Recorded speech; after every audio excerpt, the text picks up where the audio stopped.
जंगल के अंदर सुबह का वक्त था। हल्की सी धुंध पेड़ों के बीच हवा में तैर रही थी। सूरज की पहली किरण जब जमीन पर पड़ी तो हर पेड़ हर पत्ता चमक उठा।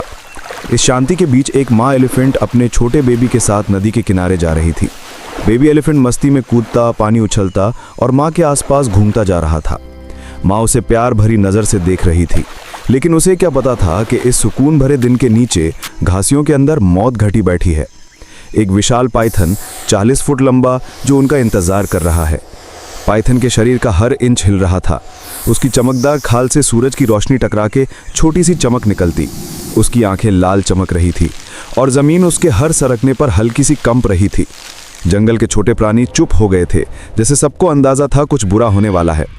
और तभी माँ एलिफेंट झुकती है पानी पीने के लिए। अगले ही पल हवा में एक तेज सा स्स की आवाज़ गूंजी और पाइथन बिजली की तरह झपट्टा मारकर माँ के पैरों के गिर्द लपेट लेता है। माँ एलिफेंट जोर से चीख उठती है। उसकी चीख पूरे जंगल में गूंज उठती है। बेबी डर के मारे चिल्लाने लगता है। उसका छोटा सा शरीर कांपता है। माँ एलिफेंट पूरी ताकत से पाइथन को झटकने की कोशिश करती है, लेकिन पाइथन के कॉइल्स इतने टाइट हैं कि वो खुद को हिला भी नहीं पा रही। हर सेकंड उसकी सांस रुक रही है।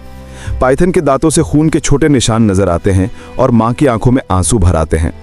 धूप के बीच उसकी सांस तेज और बेचैन है और बेबी के रूप में उसका सपना मरने जा रहा है। जंगल में सिर्फ एक ही आवाज है, दर्द, तकलीफ और एक बच्चे की चीख।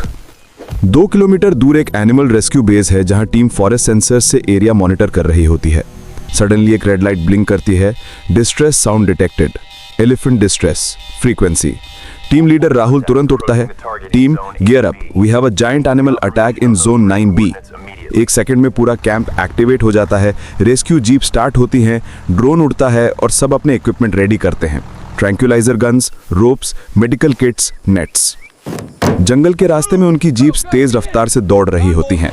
मिट्टी उड़ रही है और हर फेस पर एक डिटर्मिनेशन है। जब जंगल में एक जान खतरे में होती है तब ये लोग बिना डरे उसे बचाने निकल पड़ते हैं। यह सिर्फ एक ड्यूटी नहीं, एक जिम्मेदारी है।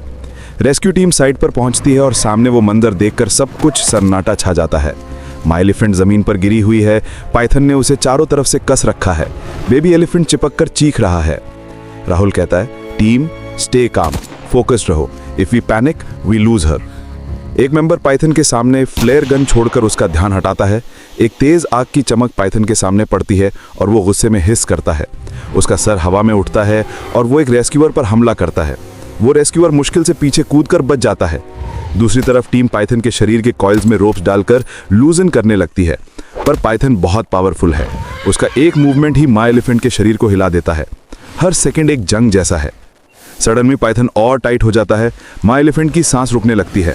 उसकी आंखों में दर्द और बेचैनी दिखाई देती है। राहुल चिल्लाता है, we are losing her, increase the tranquilizer dose now. एक डार्ट पाइथन के गले में लगता है, लेकिन पाइथन इतना बड़ा है कि डोज का असर नहीं होता। टीम एक पल के लिए डर जाती है।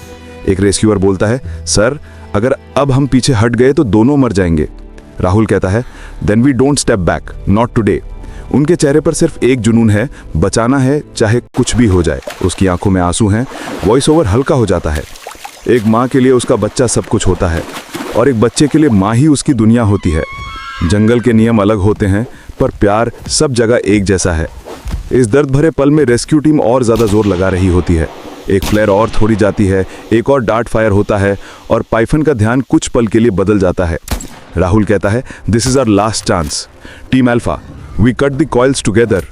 एक मेंबर ट्री पर चढ़कर पाइथन के सर पर नेट डालता है। दूसरा पाइथन के टेल को खींचता है। पाइथन गुस्से में हिस करता है और अपना सर उठाकर टीम के एक मेंबर पर हमला करता है। एक रेस्क्यूअर गिर जाता है और पाइथन उसके पास सरकता है। राहुल तुरंत उसके बीच में आके ट्रैंक्विलाइजर गन से एक और डार्ट फायर करता है। डार्ट सीधा पाइथन के गले में लगता है। कुछ सेकंड्स के लिए सब कुछ रुक जाता है। हवा तक थमी सी लगती है और फिर पाइथन धीरे धीरे हिलना बंद कर देता है। उसका शरीर धीरे से धूल पर गिरता है। माँ एक तेज सांस लेती है। वो जिंदा है। रेस्क्यू टीम चिल्लाती है, she is breathing, she is alive. सबके चेहरे पर रिलीफ है।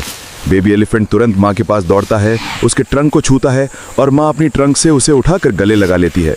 माँ की आंखों में आंसू हैं, पर इस बार खुशी के। टीम के लोग चुप खड़े देख रहे हैं। कुछ के आंखों में भी आंसू हैं। राहुल कहता है, हर जान इंपॉर्टेंट होती है। हम सिर्फ रेस्क्यू नहीं करते, हम लाइफ बचाते हैं। शाम होने लगती है। आसमान नारंगी रंग में रंग जाता है। पाइथन को ट्रैंक्विलाइज स्टेट में डीप फॉरेस्ट में रिलोकेट कर दिया जाता है, जहां वो ह्यूमन से दूर सेफ रहे। टीम बेस कैंप वापस जा रही होती है। कभी कभी इंसान और प्रकृति एक दूसरे के दुश्मन नहीं, एक दूसरे के रक्षक बन जाते हैं। बर्ड्स वापस उड़ रहे हैं और जंगल फिर से शांत है। दोनों सनसेट के सामने खड़े हैं। हवा में एक सुकून है, एक जीत का एहसास। नरेटर कहता है, आज एक माँ ने अपने बच्चे को फिर से गले लगाया और एक टीम ने दिखाया कि इंसानियत अभी जिंदा है। जंगल में हर रूह एक कहानी कहती है, दर्द की, हिम्मत की और प्यार की। Bravery is not about fighting nature, it's about saving it. और नरेशन खत्म होता है। ये थी एक और दिल छू लेने वाली कहानी जंगल हीरो से। अगर आपको ये वीडियो पसंद आई हो तो लाइक करें, शेयर करें और सब्सक्राइब करें, जहां हर कहानी होती है करेज, लव और ह्यूमैनिटी की मिसाल।